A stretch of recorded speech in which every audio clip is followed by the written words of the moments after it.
대부분의 사람들이 폭염을 피해 피서지와 그늘을 찾았던 오늘, 수만 명의 여성들이 광장으로 나와 성차별 중단을 촉구했습니다. 이른바 홍대 몰카 사건 이후 촉발된 네 번째 집회가 광화문광장에서 열렸는데요. 지난 넉 달간 이로 인해 생긴 변화들과 아직 남겨진 과제를 김채린, 강푸른 기자가 이어서 전해드립니다. 빨간 옷의 물결이 광화문 광장을 뒤덮었습니다. 불법 촬영! 비소유예! 말이 되냐! 말이 되냐! 말이 되냐! 서울 해화역에서 도심 한복판으로 장소를 옮긴 이번 시위에는 주최 측 추산 7만 명이 참여했습니다. 시위 참가를 위해 광화문역에서부터 줄을 서는 진풍경도 벌어졌습니다. 집회 참가자들은 여성을 대상으로 한 불법 촬영 범죄자는 물론 촬영물을 거래, 유통하는 웹하드와 이를 다운받는 사람들도 처벌해야 한다고 주장했습니다. 또 편파 수사 등을 막기 위해 경찰과 고위직 공무원의 여성 비율을 늘리라고 촉구했습니다. 여성 청장, 여성 경찰, 경장급 이상, 그외 고위직의 여성 인종을 삭제할 것을 요구한다. 최근 노년 여성의 나체 사진이 올라왔던 일간 베스트를 폐쇄해 여성 안전을 이루겠다고 한 대통령 공약을 지키라는 요구도 나왔습니다. 자칭대리 문재인은 응답하라! 문재인 대통령에 대한 비판도 이어졌지만 지난번 시위 때 일부 논란이 됐던 비속어는 구호에 등장하지 않았습니다. 한편 시위 현장에는 오늘 민감용 신임 경찰청장이 찾아와 1시간여 동안 곳곳을 둘러봤습니다.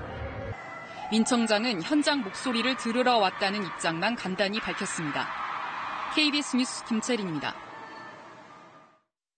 참가자들은 줄곧 공정한 수사를 촉구했습니다. 여성을 노린 디지털 성범죄를 적극 수사하고 처벌할 것, 그러기 위해 여성 수사 인력 비중을 늘릴 것, 이런 요구에 정부는 대책을 내놨습니다. 법무부와 경찰청은 웹하드 업체의 범죄 수익을 환수하겠다고 밝혔습니다. 또 영상을 올리거나 지우는 이들이 웹하드 업체와 연결돼 있다는 의혹도 수사하기로 했습니다.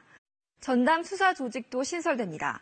경찰청엔 여성 범죄 근절 추진단이, 지방청엔 수사관 절반을 여성으로 채운 특별 수사팀이 생깁니다. 하지만 정작 중요한 법률 개정안은 모두 국회에 계류 중입니다.